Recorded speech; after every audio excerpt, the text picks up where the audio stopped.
Ruby Elizabeth Bukowski-Gorman was born at 5:28 p.m. on Thursday, 3 December 2020. Hear, hear. Jess and I couldn't be prouder, neither could grandparents Diane and Danny, Wendy and Ron. And our 3-year-old Leo is working overtime to prove that he is a good and helpful big brother.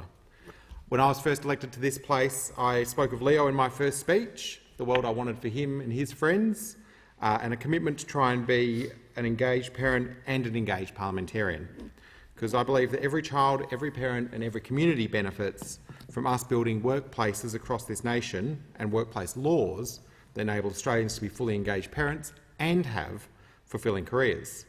I do have some parental guilt now that my second child, Ruby, didn't feature in that speech.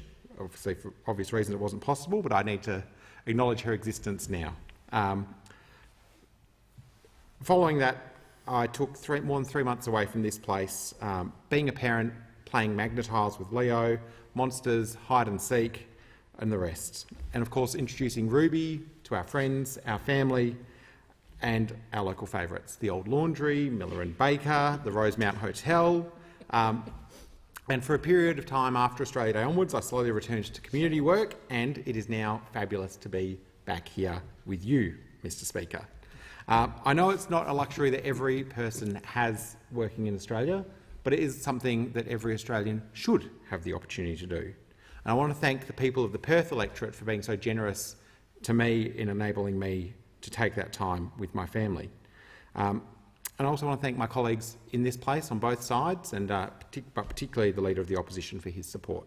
I'm not the only one in this parliament, or on this side of the House, who has done this in recent times. The member for Lilly, the member for Jagga, the member for Canberra, the member for Burt and Senator Smith are all taking parental leave, and I think it has been an opportunity to sort of pause and reflect, something that we don't do enough of in this place, and I'm very grateful for the opportunity to have done so. But it also makes you pause and reflect on the fact that we do need to continue to raise the standard in this place. This is a building I love. I love the Parliament. I love the work that is done here. I met my wife working here. But the reality is that this building has become more, for many Australians, many millions of Australians, a symbol for a culture of secrecy and disrespect. We need to change that. We need to raise the standard here. Some honesty, some reflection, some truth-telling, so we all can once again love this democratic workplace. That means that we need to increase our expectations of ourselves to be role models, to be good community leaders, to be active citizens. It was somewhat in this spirit that on 8 March, Jess, Ruby and myself attended Edith Cowan University, thanks to an invitation from the Deputy Vice-Chancellor, Kobe Rudd, who invited us to their International Women's Day event. Edith Cowan University is a great Australian university named after a great Australian.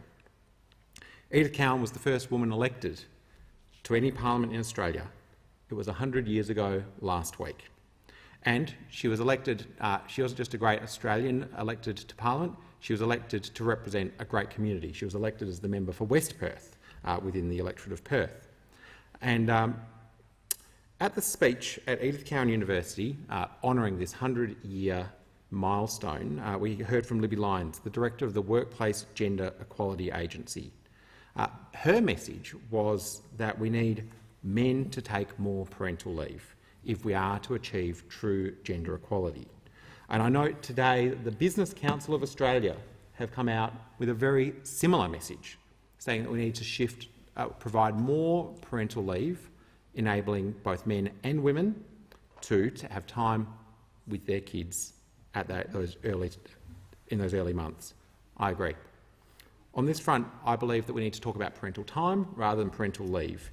You are not walking away from your workplace, you are just spending time doing something else. You're not on holiday, you're not sick, you are just caring for your child. I'll finish by saying we talk in this place about the world we want to build for our children, how we make sure that we invest in early childhood education, create opportunity, a safer world. But we also spend a lot of time on debates which I hope will be well and truly history by the time Ruby is 18 and able to vote at the 2039 federal election.